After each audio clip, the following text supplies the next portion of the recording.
Okay, hello everybody. This is Sofia Mona Lisa of the Golden Ray Center and the Roseville Mystery School. And today we are looking at the fifth labor in the Mars Synodic cycle, phase 2 of the Mars Synodic cycle and the initiation act of the hero's journey. So what's really exciting about today, April 17th, when we're having this class, is that the actual activation of this labor is also today. So I don't think we've had a class where it landed on the actual day of the activation. I think this is the first time. So that's kind of thrilling. It is. Yeah. I didn't realize that either. Yeah. So this is the agenda for today. And what I've done is, since we started doing the grounding piece in the Sacred Feminine class, is I've kind of added it in here with the spiritual fortification. And then we'll open the sacred space, look at the energies for this month again, see where we are in terms of the hero's journey in the synodic cycle. We'll do the closure of the fourth labor, and then we'll go into the fifth labor. We do have a new aspect coming up in this fifth labor that we haven't looked at before. They've been in other activations. I've just kind of avoided it because there's so much other stuff going on. But you'll see that this inconjunct aspect is an integral part of what's going on. So I decided to go ahead and speak to it today. And so we'll discover what that's all about. And then our vision quest opportunities and our questions and answers. So we're going to go ahead now and just do a little bit of breathing to get us grounded before we put on the armor of Diana for our spiritual fortification. So go ahead and just take a really deep breath in. At least into your abdomen.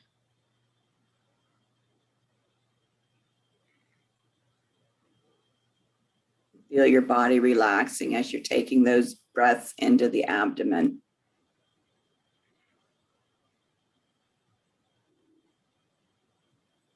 Now take some breaths deep into the pelvic floor.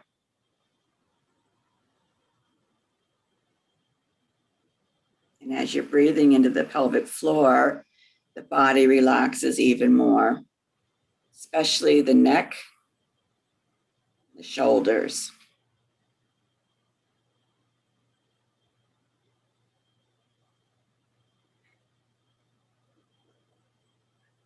As we're breathing into that pelvic floor, we know we're breathing into the root chakra.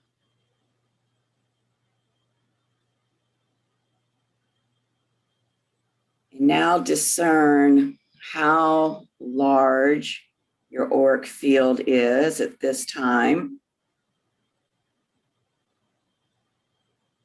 And discover where it is that your Earth Star chakra is located.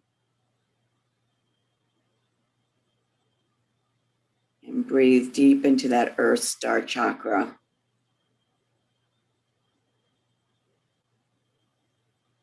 We know that the Earth Star chakra connects us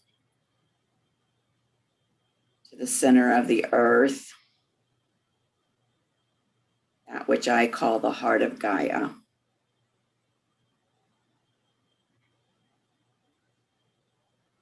Feel that connection to her.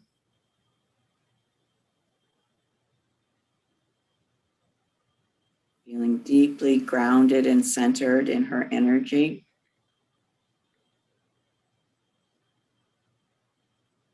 Feeling supported and held by her.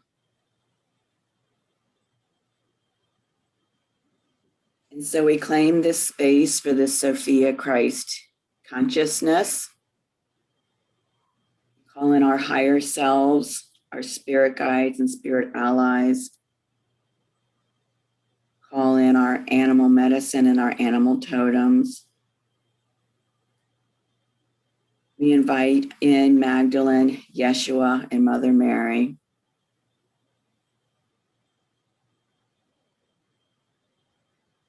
And we seal this space with the light and the love of the golden ray. Put on the full armor of the goddess Diana for our spiritual fortification. We thank Diana for providing her armor for us. So it is. Aho.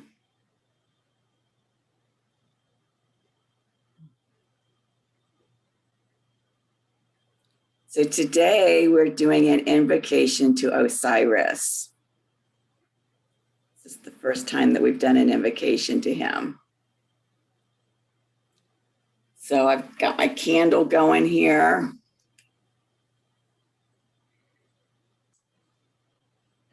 My spray.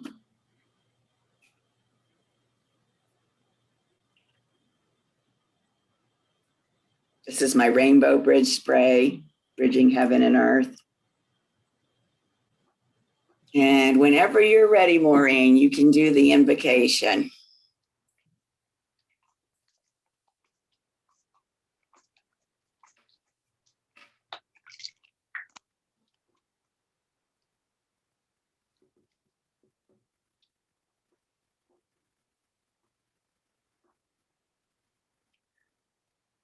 I am Osiris Anophis, who is found perfect before the gods. I have said, these are the elements of my body, perfected through suffering, glorified through trial. The scent of the dying rose is as the repressed sigh of my suffering, and the flame red fire as the energy of mine undaunted will.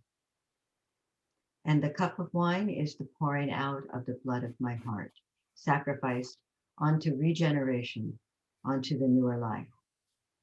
And the bread and salt are as the foundations of my body, which I destroy in order that they may be renewed. For I am Osiris triumphant. Even Osiris Anophis, the justified one, I am he who is clothed with the body of flesh, yet in whom flames the spirit of the eternal gods. I am the Lord of life. I am triumphant over death, and whosoever partaketh with me shall with me arise. I am the manifester in matter of those who abode in the invisible. I am the purified. I stand upon the universe. I am its reconciler with the eternal gods. I am the perfecter of matter, and without me, the universe is not. There we go. Yeah.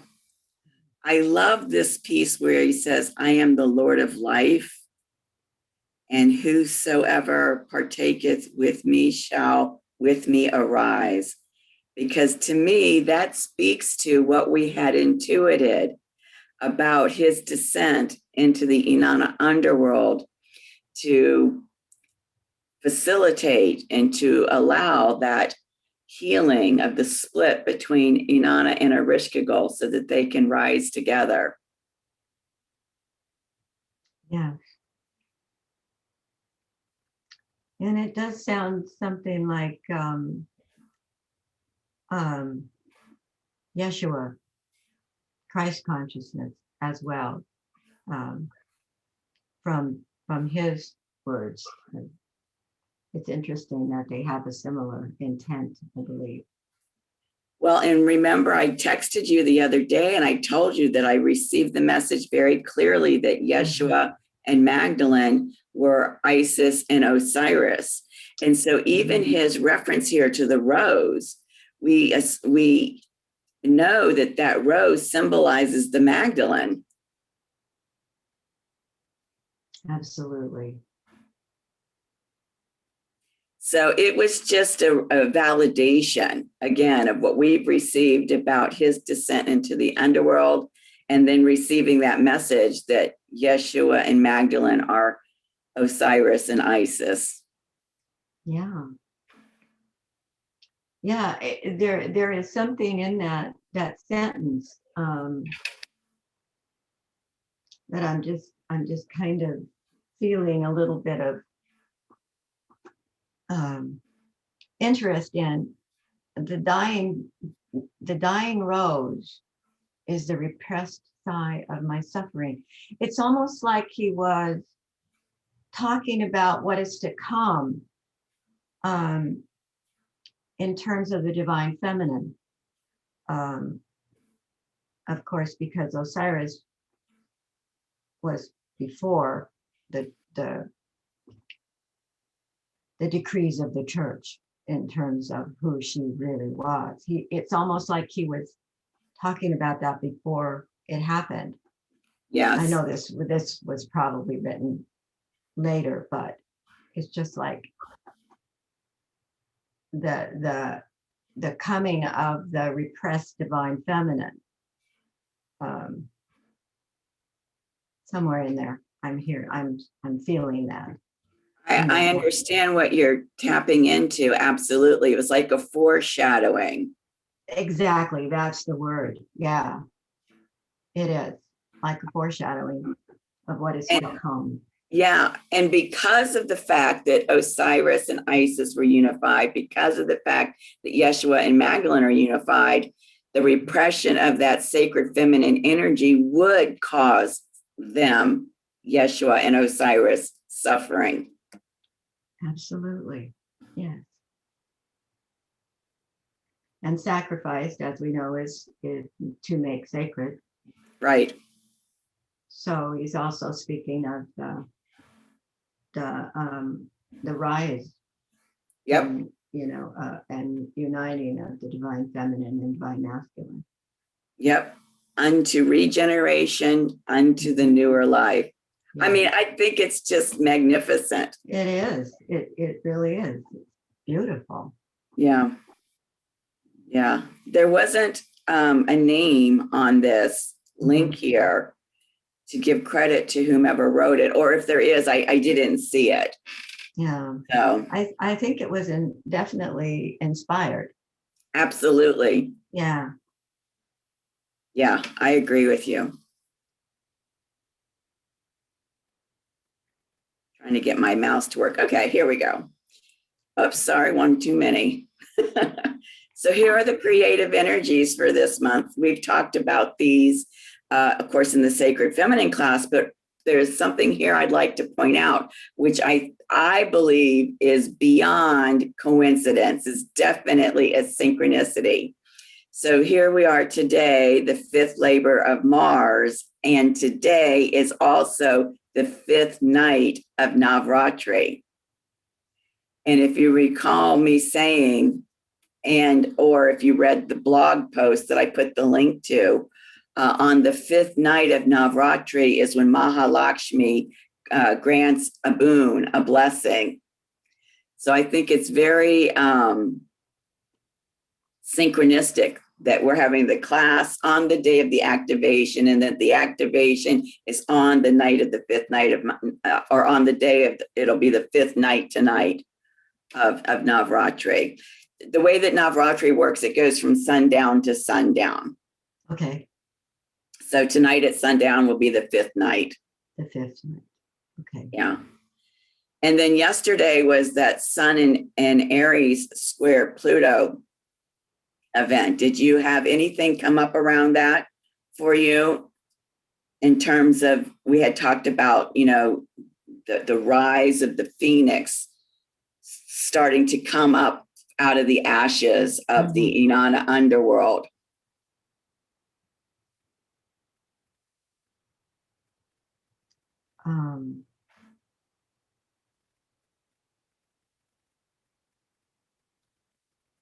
No, I didn't feel very good, but other than that, I can't put words to it.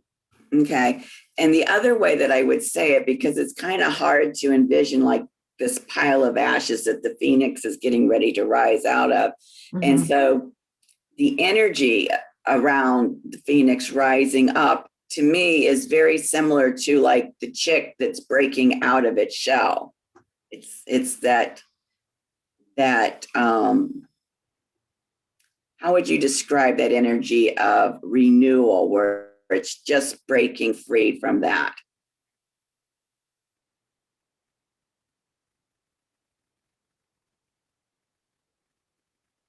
I don't know. I never thought about it, what it looks like. You know, I'm a fan of J.K. Rowling and her work with the Harry Potter series, and she's very much involved with the myth of the hero. Every step of the way can be found in her series. And of course, the Dumbledore character, which is the mentor character, has a totem, and the totem is the phoenix. And that's my experience with actually watching the phoenix do its thing. You know, it's like a nova when it goes to ashes. It's like a nova, and all of a sudden it's this bright flame, and then it falls into ash, and then in the place of the phoenix bird is the chick, the tiny little newness, just right there in the ashes. Though the ash was the nest, and it was interesting the way they did it. And so it was beautiful imagery. Mm-hmm. Yeah, it was. Yeah, and I think. Go ahead. Go ahead. I was just going to say that I think that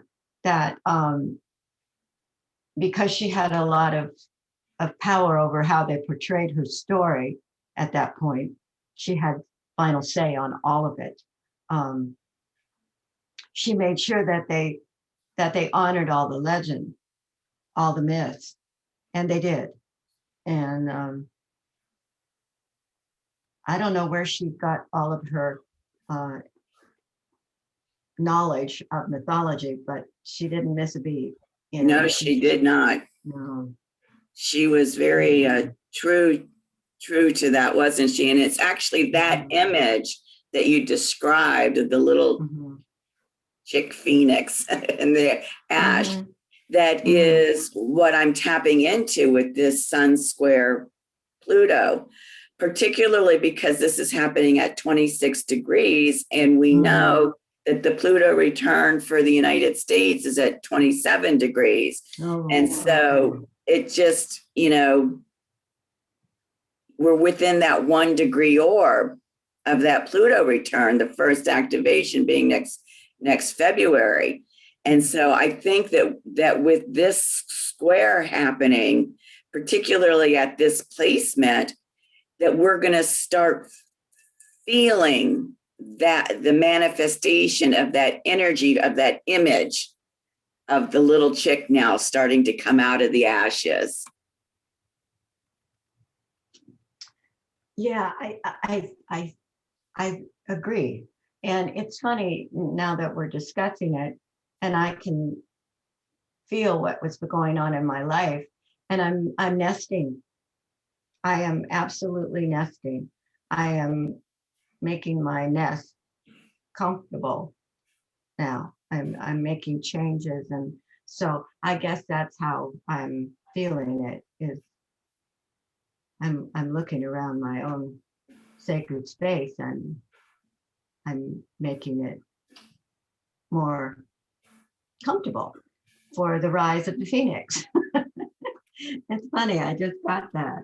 There you go, Maureen. I knew you had some piece about this. Absolutely. Sometimes it takes me a minute to put it together. But yeah, that's how it shows up. That's how it's showing up. It's very different. Yeah. Yeah. Beautiful. Beautiful.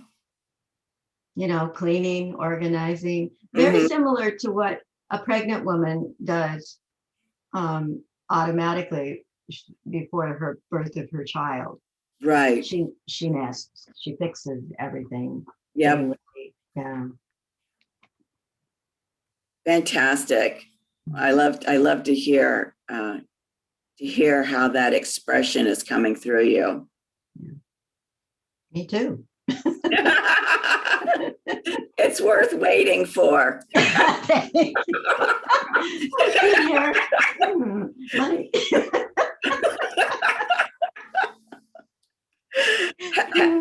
Speaking of which, have you been working with your Phoenix on your altar? Yes, I have.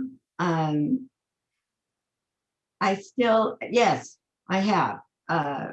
And when I do ceremony and something, she has come right over close, from the six of them that sit on my altar. She was the one that has been the most vocal right now. She has been the one that I'll look and I'll try to intuit which one wants to sit by the candle, and which one of the mythic beasts that I have on my altar. She's the one who's most visible to me right now, and she is of the earth. It's the stone. It's jasper. Mm-hmm. So she's red and orange. Beautiful. Mm-hmm. Of course, those are the colors of the sun, and her standing next to the candle could even represent the sun. Exactly. Yes. So she's been closer to me, and the skull has been too. And the skull, of course, represents the healing of the injury I had. Right. At the crown chakra. Yes. I've had that now twice. I'm hoping that I got the message. Yeah. I understand that. Yeah. It's not fun. Yeah. And so we see then, just even a few days before, Venus entered Taurus. So this is her realm, one of her realms, Taurus and Libra. So she's very much at home here in Taurus. Mm-hmm. And so while she makes her journey through Taurus, we can expect to have some really lovely things show up for us. Yes. Right? Yes. Because she's all about the money and the love and the beauty when she's in Taurus. Yeah.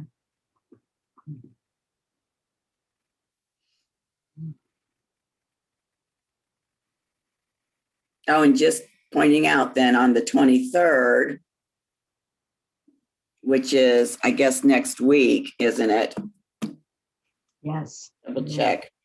Okay. Yeah, next Friday. Yeah. Boy, Mars, the sacred masculine, goes into Cancer. So that's going to be a huge shift for us, because Mars in Cancer is the good father, the good provider. So that'll be yeah. And on a personal note, my Mars overtone is Cancer. As is mine. Yeah. So this let's make a mental note, the two of us, to really pay attention and tap into what that feels like for us, because that's our overtone energy.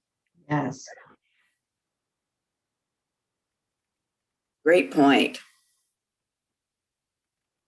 Okay, so here we've got the hero's journey outlined in red, and in orange is the Mars Synodic cycle. So we see that we're still in phase 2 of the Mars Synodic cycle, and we're still within the initiation act of the hero's journey. So here we are. So I'm going to be talking about something a little bit throughout this. The message that I received today for this class is let go of the struggle. And, in the past, when we've been looking at these labors, we've been looking at them in terms of the insurmountable challenge. And when we say that, and even here, it says that the hero is birthed into a champion through various trials and challenges. That to me smacks of struggle. And we know that while these labors are given to Hercules, for him, because of his divine strength, they're not really struggles for them. They would be insurmountable for a mortal, but because he is immortal in his divine strength, they're not challenges. Do you get the different perspective that I'm speaking to? And so the message came clear today: let go of the struggle.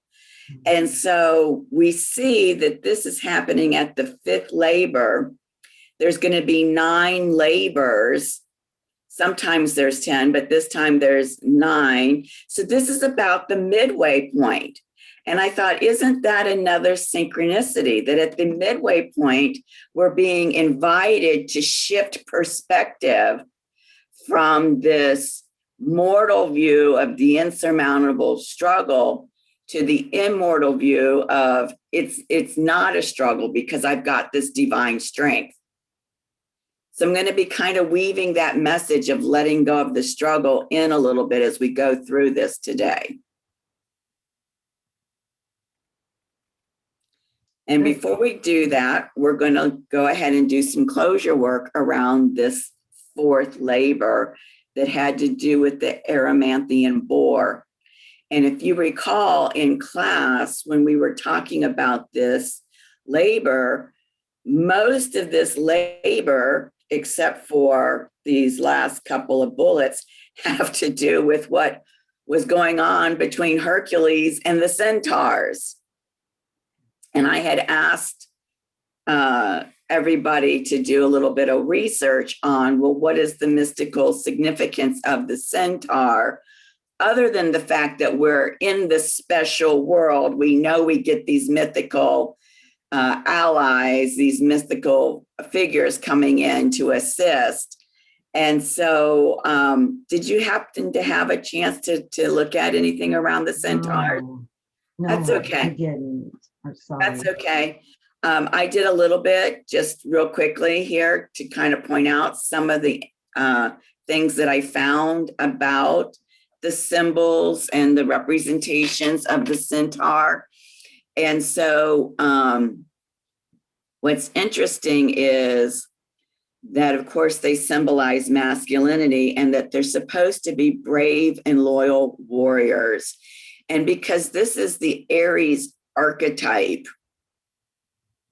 the Piscean Aries archetype was that brave, loyal knight in shining armor with his sword. And here now we're in this Aquarian Aries archetype of the fierce protector. Still brave, still loyal, still a warrior, just a different kind of warrior, as we've discussed in the past. So that's kind of something I think that can be tapped into for this particular labor, specifically related to the Aquarian Aries archetype. They sometimes represent the free and wild child within us. And they embody very strong earth energies. And I align those earth energies with Taurus because they're seen as sensualists. They love good food, they love attractive women, and they love all things of beauty. And that's really very Taurian in nature. And then centaurs are tribal beings. And this goes back to that Cancer Capricorn axis of path, Capricorn Cancer axis, the path of family, home, and community, where you start looking at the tribes. And So with the centaurs, there's a wise person who leads and the others that support the wise leader, and everyone in the tribe has a specific responsibility. So I found these things to be very interesting in terms of what the centaurs symbolize, and that they are very famous for their bow and arrows. In fact, even in the Harry Potter movies, remember when they all come, they've got their bows and arrows. Mm-hmm. And so what the bow and arrow represents is the balance between the feminine and the masculine, the bow being the feminine, the arrow being the masculine. And what's interesting is up here in the labor, we have this theme of the bow and arrow. You know, Hercules, of course, has dipped his arrows in the blood of the Hydra, the poisoned blood of the Hydra. And so we see here, who was it that let's see here. I'm trying to find out here.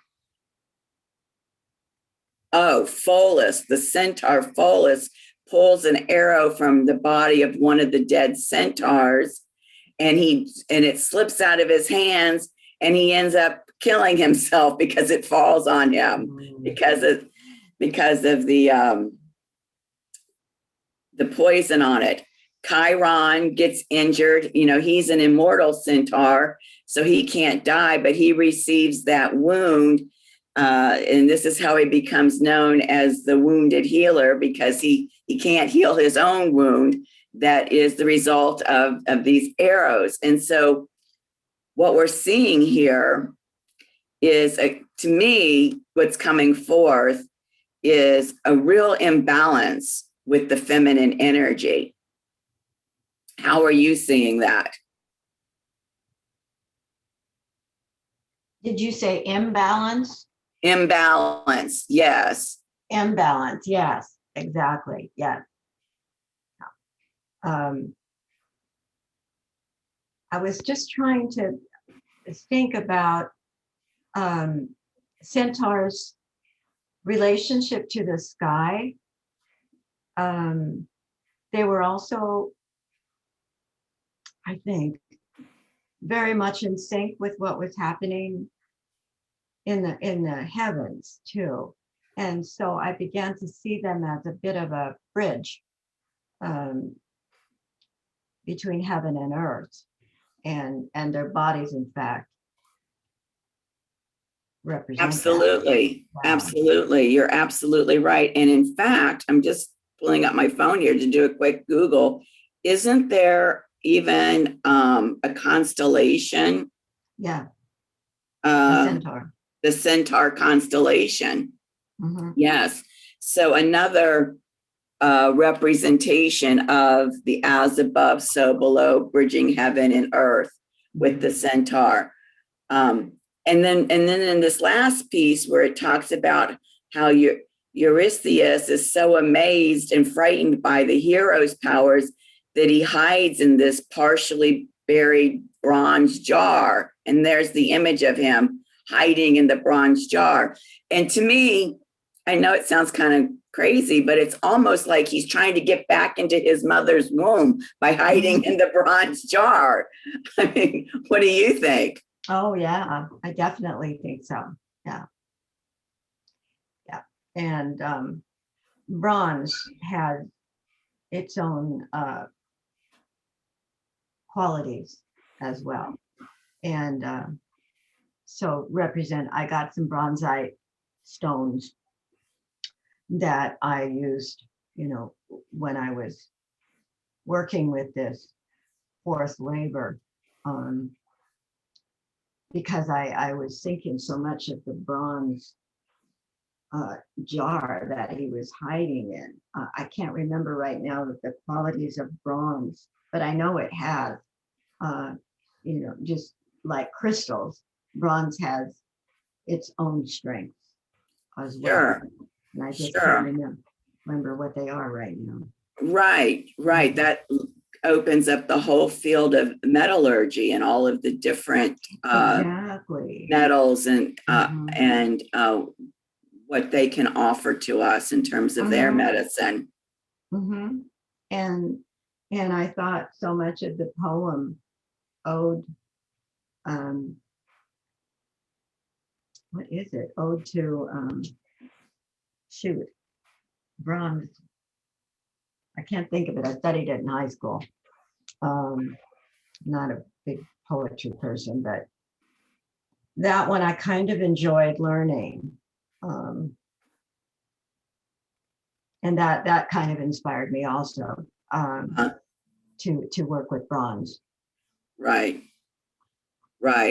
So what's fascinating is that we're able to pick up these themes around the feminine energy and an imbalance with the feminine energy through this labor, and the fact that this labor occurred while we were on this side of the resurrection point in the Inanna underworld. It happened before the Venus Sun conjunction. So I keep hearing Wanda asking, how does the Mars Synodic cycle weave together with the Venus Synodic cycle? And it's showing us each step of the way. I think it's been showing us how they work together and inform each other and support each other. And so it's what I'm picking up is that with this labor happening specifically before that Venus Sun conjunction, that whatever imbalances in the feminine energy were present through that labor, then we're able to be offered up for healing and to be resurrected on the other side. Absolutely. That's what I see that too. Yeah. And I remember the poem. It's Ode to a Grecian Urn. Ode to a Grecian Urn. There we go. Yeah. When you say Ode to a Grecian Urn, I don't know that poem specifically, but I do know the movie The Music Man. And I love when the ladies are dancing and they're making these Grecian urns in their dance. Have you seen that movie? Oh, with Shirley Jones and yes, I have. Yeah. Yeah. One Grecian urn. Trickle, trickle, trickle, trickle. That's right.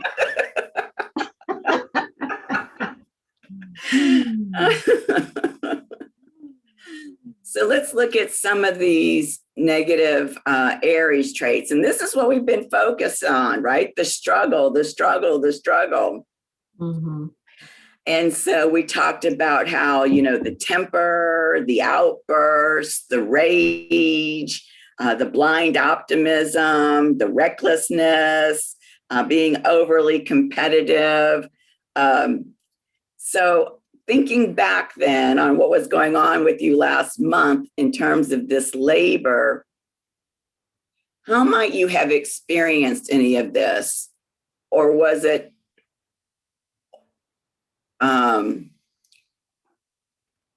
so integral with the actual underworld near-death experience that it became one and the same? Yeah, I think very much connected in the underworld as the experiences there. Yeah. And it's interesting because she was taken off, Inanna in the legend was taken off the hook. Can't remember the day. And then she would have been resurrected with the water and the food made sacred. And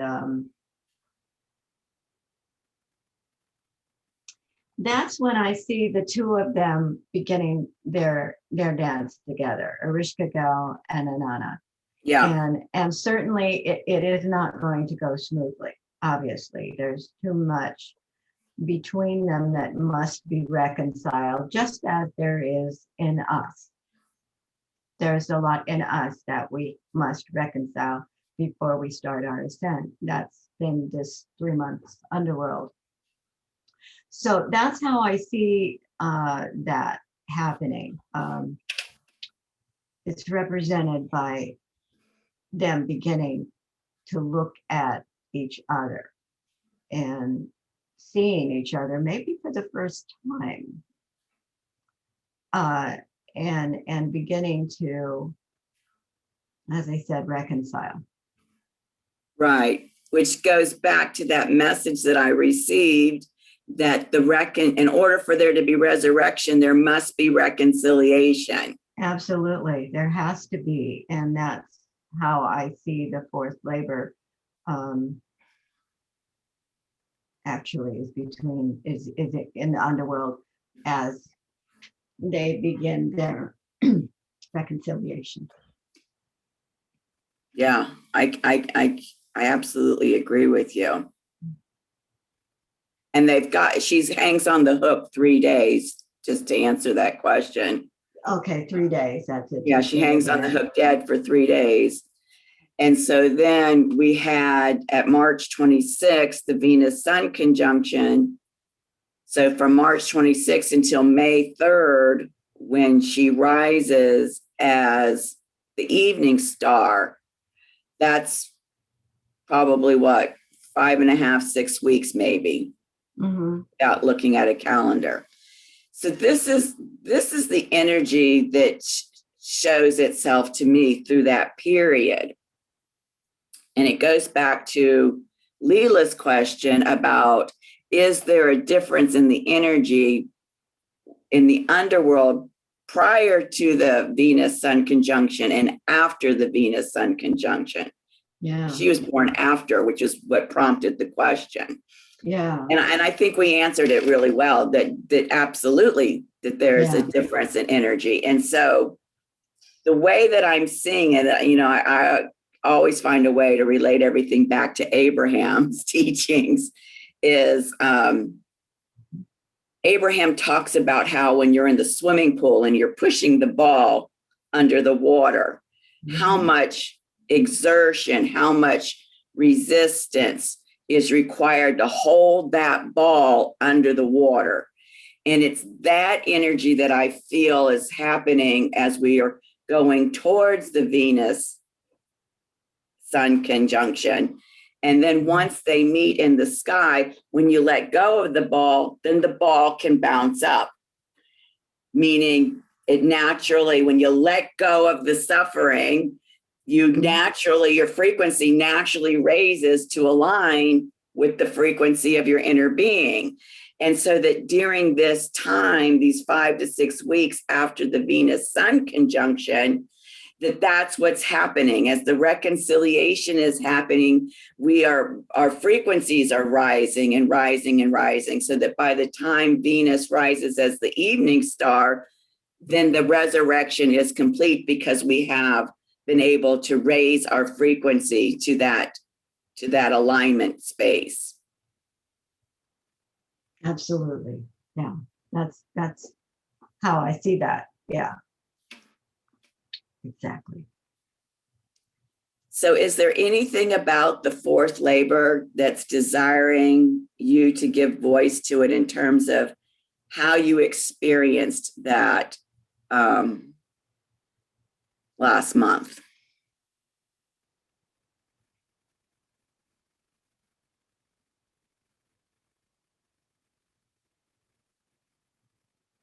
Probably the best thing I could say would be the competition aspect of it, between not only my inner shadow and light, but how that projects into the world, the competition going on between the dark and the light, and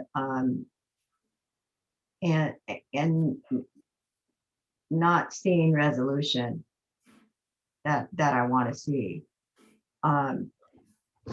So taking the idea that everything that you experience on the outside is what is happening, is being mirrored to you, what is happening on the inside, would be the competition between the dark and the light. And for me,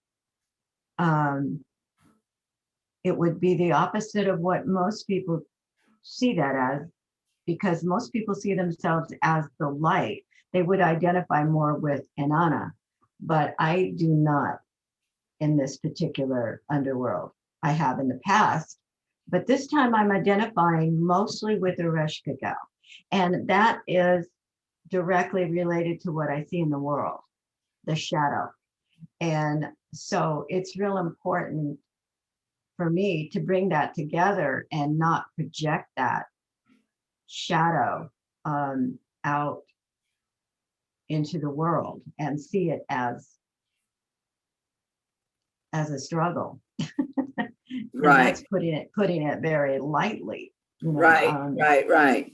And so I would say that is showing what's going on as far as internally reconciling with the light in a place of darkness, and that's very competitive, very strong. Yeah, that's how I see that happening with me. That's how I've experienced it. Right. For myself, I experienced it a little differently. Mm-hmm. What I was seeing out there was so much greed. I mean, it was so ridiculous. It was sublime. I mean, I was at a Bavarian house restaurant, had ordered schnitzel for dinner. It didn't have any kind of gravy or sauces on it. And it was a little dry. And I asked for some mustard, and they wanted to charge me 50 cents to bring me some mustard. And I just went, like, how effing greedy do you have to be to charge me 50 cents for mustard? It's not that I couldn't pay the 50 cents. No, but it was the point of it. I wasn't going to pay the 50 cents. Generally, we don't pay for condiments. Exactly. On the table, you know. Exactly. But it was such a microcosmic example of the greed that I'm seeing out there in all kinds of places. And so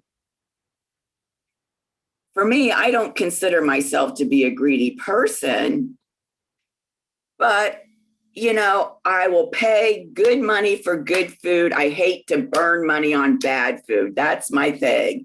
And it's that with anything. I don't mind paying good money for something of quality. I don't want to feel like I've been cheated or gypped or ripped off.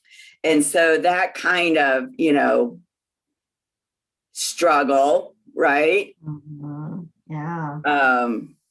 Because what might feel like a good deal to me may not feel like a good deal to you, right? So it's totally subjective from whatever your perspective you're looking at. That's what I was dealing with. Huh. And boy, it would make my temper just go whoosh.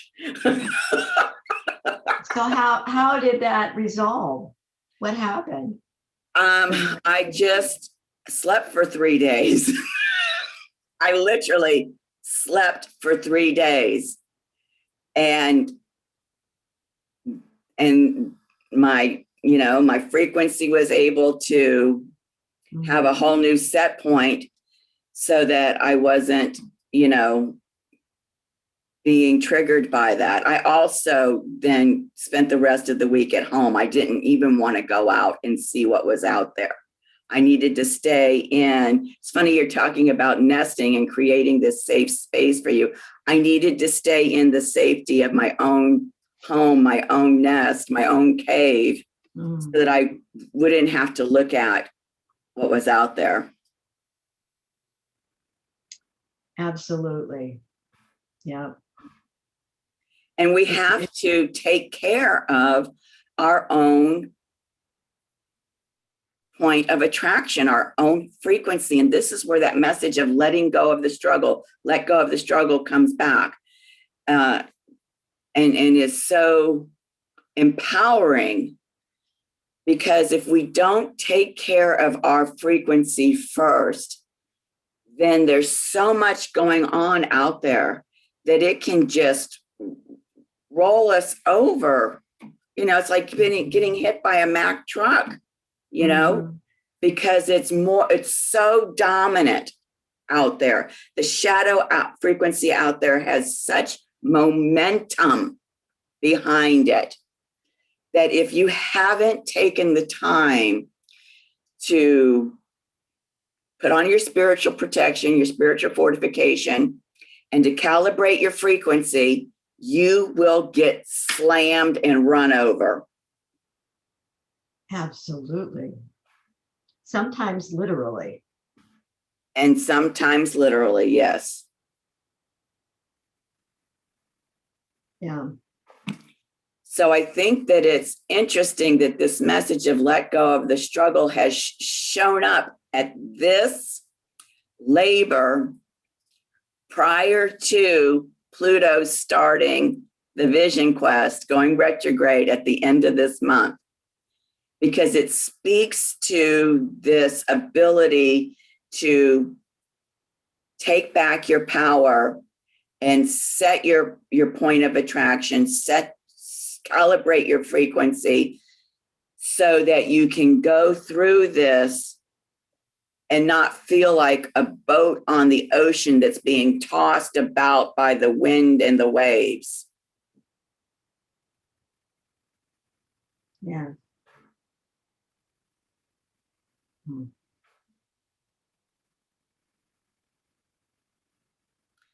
So, you ready to look at the fifth labor?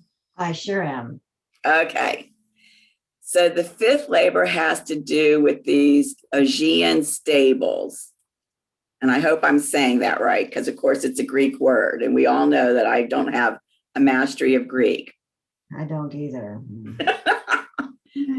But the way that the story goes is that there's a King Aegeus who is one of the richest men in Greece, and he has a large herd of cattle, 3,000 cattle. And he keeps them in what's called the Aegean stables. But the stables haven't been cleaned out for years. And so there's a lot of manure that has accumulated. So much manure that it seems like an insult to ask Hercules to clean them, and to clean them in one day. That's the labor. King Eurystheus sends Hercules out to this King Aegeus to clean out his stables in one day.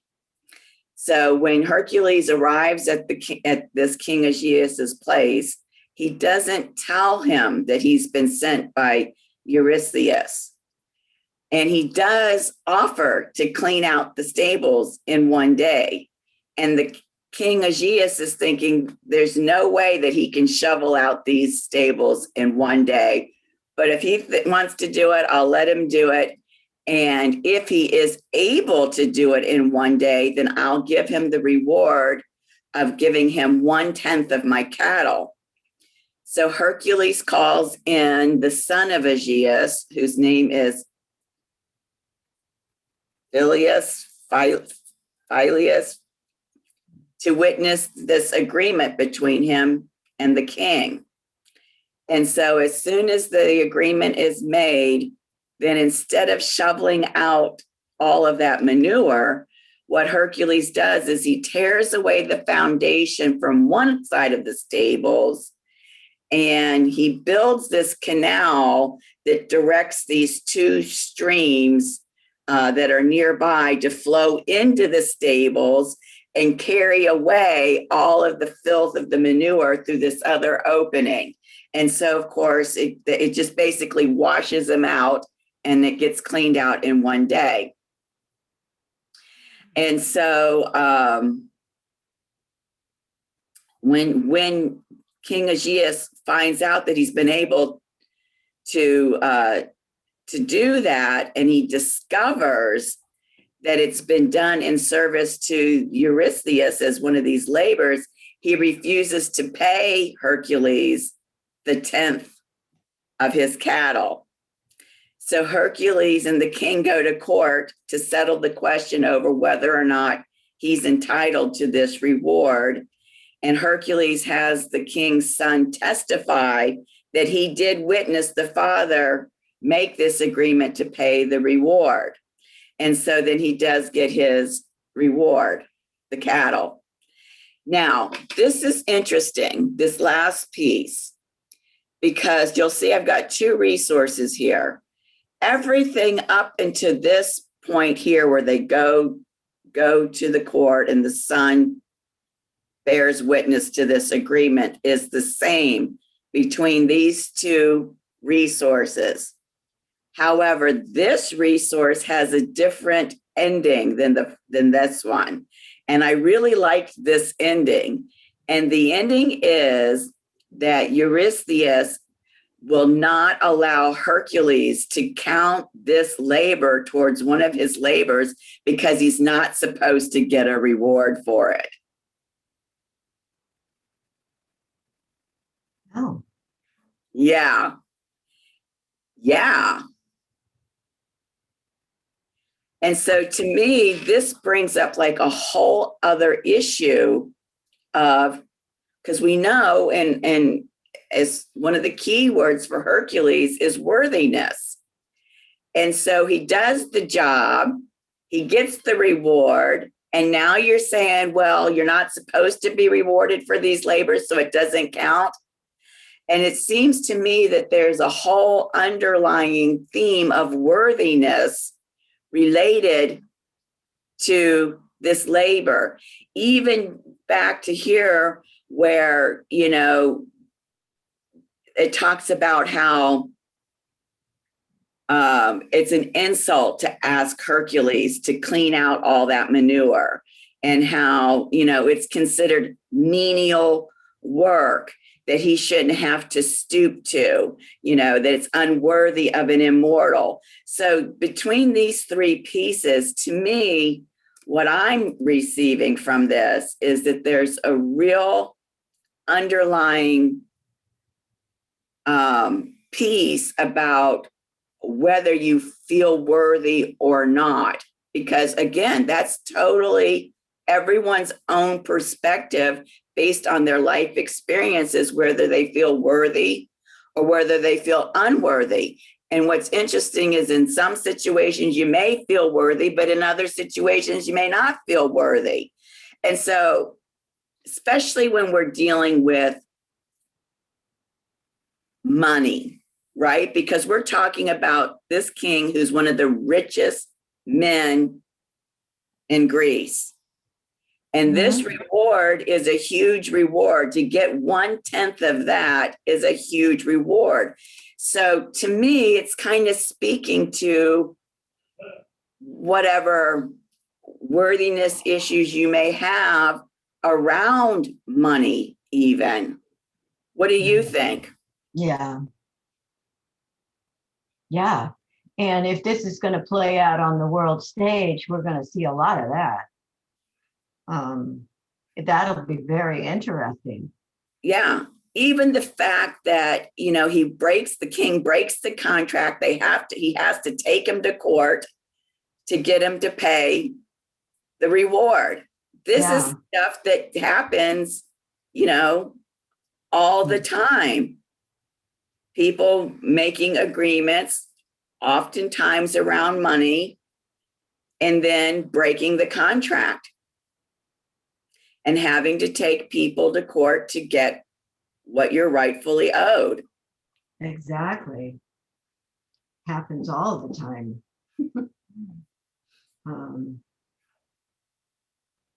Yeah, this could be a very interesting labor.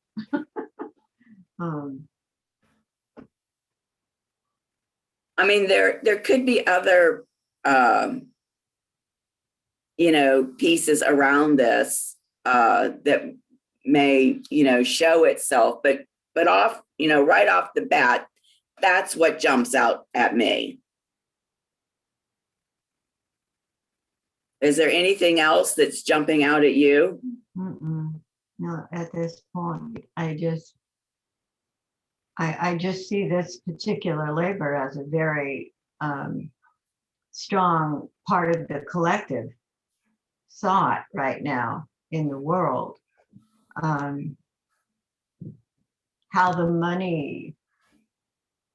our money is used as a country. And I think we can't discount the fact that we're moving into a Pluto return. This is going to be a very big part of it. It has to be. It is. Yeah. So this will be really interesting to begin to feel how that will happen, because you can see that the Venus journey you can watch in the collective and see how it's playing out. And the same now with Mars. We probably always have been able to, but I just never followed the Mars cycle before. And I think this seems to me to be a very relevant world stage event. Really interesting. Yeah. Well, and of course, I can't help but think that with the fourth labor, I was seeing all this greed stuff going on. Mm-hmm. And so it makes me think that there's got to be some kind of connection between that and possibly this even. Oh, I would think so. Yeah, there is nothing but greed right now on the stage as far as money goes, anyway, and what it's used for. Right. So that's a big deal right now. Yeah. Yeah. So that's the fifth labor, and it's going to be happening in Gemini. And so because I got this message of let go of the struggle, I thought, okay, let's not focus on the negative traits or the weaknesses. You can be aware of the weaknesses, but how can we pivot as these weaknesses start to show up, to let go of the struggle and look more at the strengths and try to find evidence of these strengths. You see what I'm going for here? Mm-hmm. Yeah. So, just to talk about these quickly, the weaknesses in Gemini are being indecisive, being impulsive, and being unreliable. But the strengths are being adaptable, outgoing, and intelligent. And so that's kind of my challenge for us in terms of the labor, is being mindful of these weaknesses. And anytime, and of course, these aren't all the weaknesses, these are some of the weaknesses. Anytime you are perceiving a situation that is a reflection of these weaknesses, how can you in that moment consciously choose to pivot and start focusing on evidence of these strengths? And I think it's a really good practice for us in terms of, if you really believe that you create your own reality, being able to do that in our lives whenever we get triggered. How can we be aware of the trigger, because the trigger is good. It's the first step in the creative process. When we know what we don't want, we know what we do want. And so the trigger happens. Okay, that's good. It's creating something new. And now shift my position to look to see what new, where's the evidence of the new that I'm creating? Are you following me? Absolutely. Yes.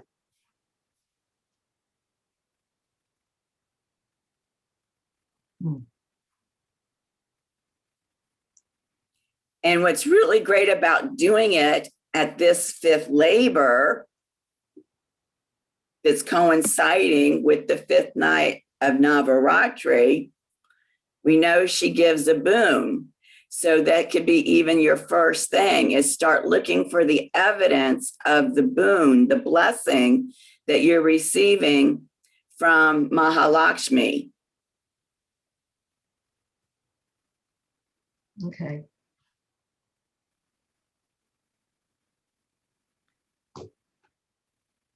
And because we're doing the Gemini goddess journey, and this is in Gemini, be interesting to see what maybe some of those imbalances from the last labor that could be showing up through the Gemini archetype. And we know we've got the shapeshifter, the creative muse, the rainbow goddess, the storyteller, the trickster, and how we can pivot those and let go of any imbalances in those aspects to look for evidence of the resurrection, their resurrection. Exactly. There's been so much correlation between the two journeys anyway. It's just been really amazing to me. Absolutely. So that's my challenge that I'm offering to each of us.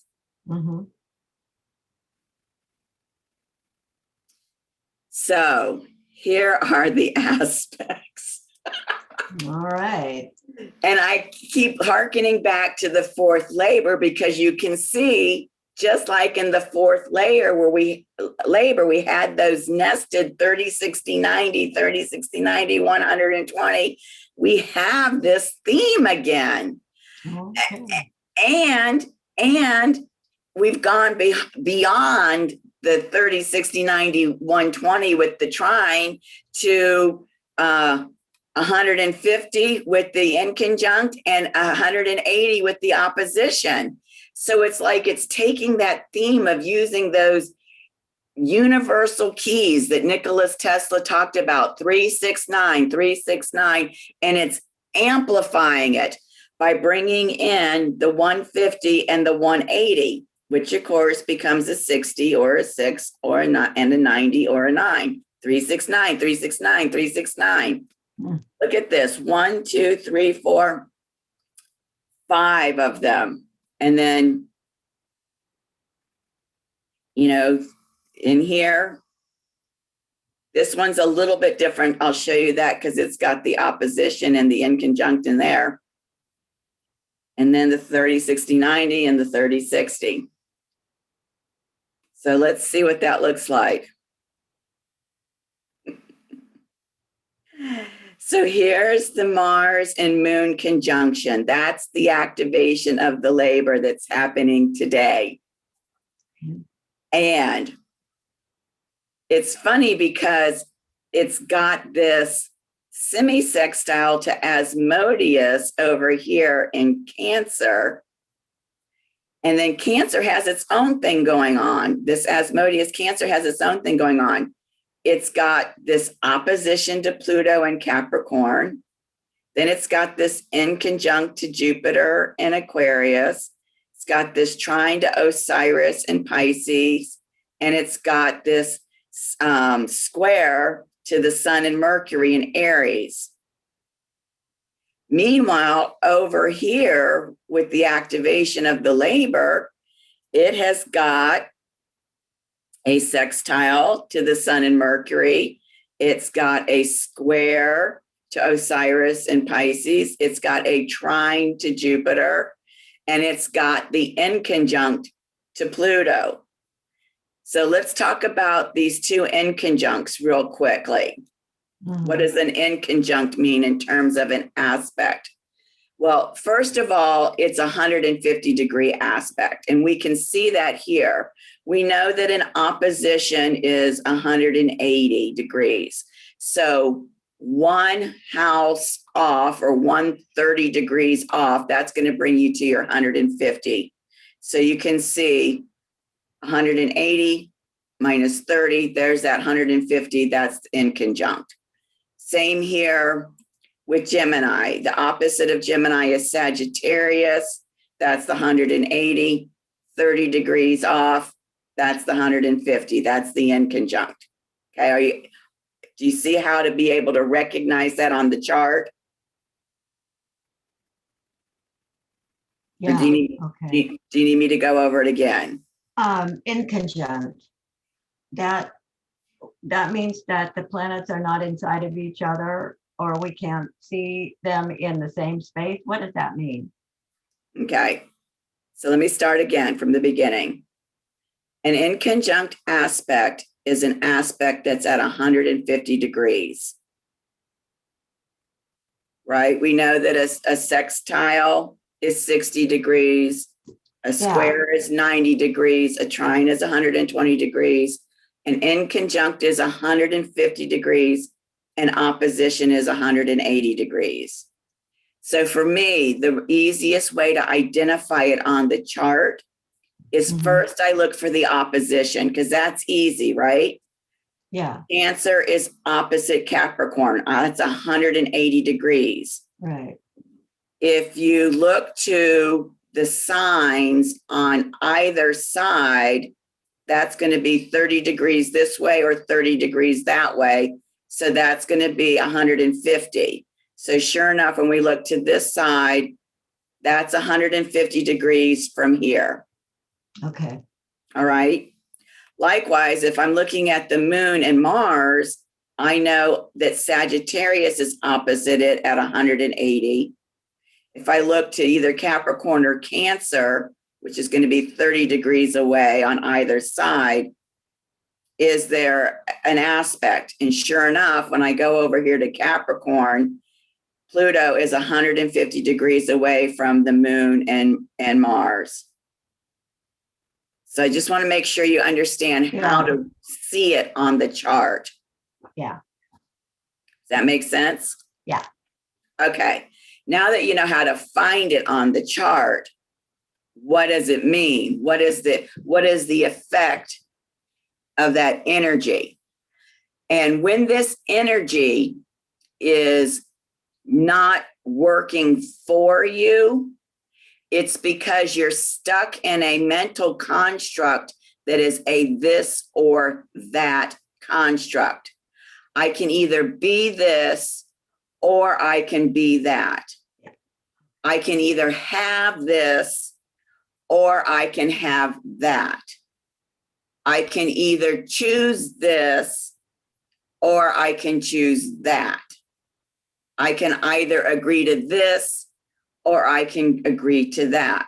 And so in any case, you're having to surrender or sacrifice something. Okay. If those energies are not working for you. If they are working for you, then you go from a this or that scenario to a this and that. I can be this and I can be that. I can have this and I can have that. And I can choose this and I can choose that.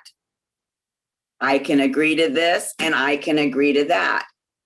Whatever it is, you get to have, be, do, think, whatever, everything. There's nothing being excluded. There's nothing being sacrificed. And oftentimes it has to do with how are you embodying the energies. So looking at this in conjunct up here, Cancer, Capricorn, can you have a feeling of emotional support for yourself and have a feeling of emotional support for humanity at large simultaneously? Can you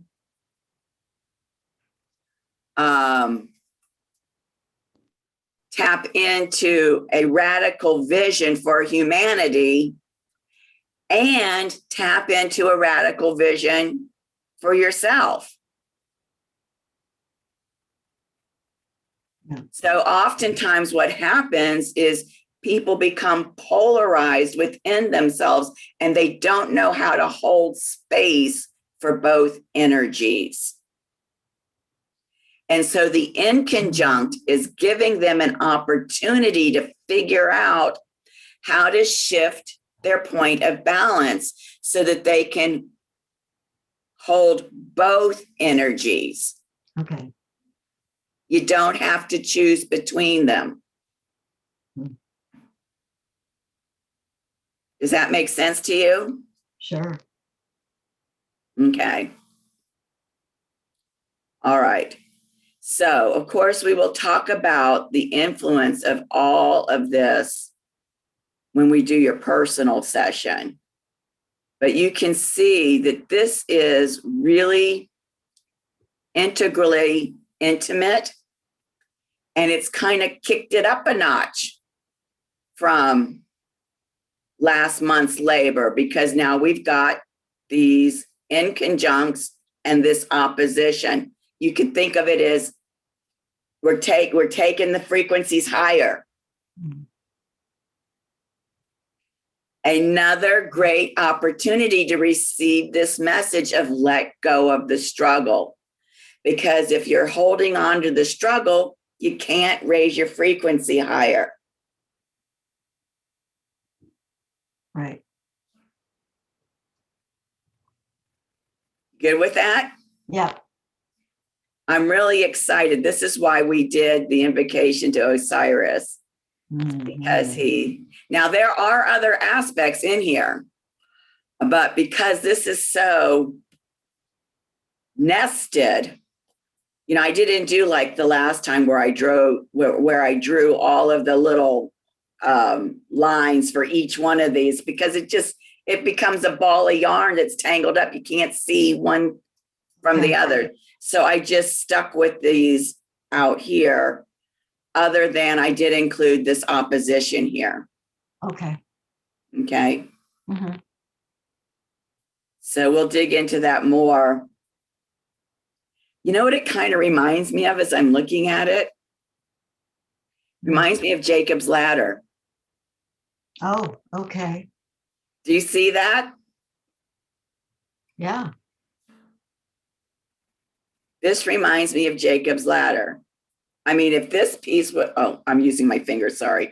If this line here showing the semisextile between the two of them wasn't there, we're just looking at the rest of it, it looks like Jacob's ladder, doesn't it? Mm-hmm. That's really cool. So yeah, let's do some research on Jacob's ladder and pull that into the personal session. Okay. In terms of the effects of these aspects for you, All right. how it's going to manifest for you. Okay. Any questions about that or the inconjunct? No. Okay. So this is the Vision Quest opportunity. What I'm recommending, inviting you to do, is to take one or both of these inconjuncts, Asmodeus inconjunct Jupiter, and of course the good choice, although would be the and, right? Because we're not doing the or. That goes with the theme of the inconjunct, right? Right. But you can do either. I just thought I'd throw that in there. Oh, thank you. Yeah. The moon and Mars in conjunct Pluto. It just, I mean, how can I miss the opportunity when we're talking about and ors with the in conjunct, right? So you can take one or the other, or you can take both. Okay. And you can find the astrological keywords, and you can identify how those energies are manifesting through your labor this month. And then I will tell you, there is another in conjunct aspect on the chart. And so if you want to, you can try to identify that aspect, you know, which luminary bodies are included in that aspect and which signs they're in, and then do the same thing. Use the keywords to figure out how those energies are manifesting for you with this labor. Okay. All right. Any questions about that? No. Okay. You can always text me and say, I think it's this and this. Am I right? Okay. Right. You don't have to show up in the group session and say it's this and find out. That's not it. All right. So our next support group is next Saturday, 2:00. And that is the 24th. 24th. And then these are the classes for May. We get to have our first evening star class, the root chakra activation, on Monday, May 10th. And our sixth labor on Saturday, May 15th. Okay. So any questions about anything that we've talked about? Any ahas that have come up since we first discussed anything that wants to be shared? Nope, I'm good. All righty. So how'd we do? With just the two of us, it was only an hour and a half. We did really good, didn't we? We did pretty good. Oh my goodness. Let me stop the share.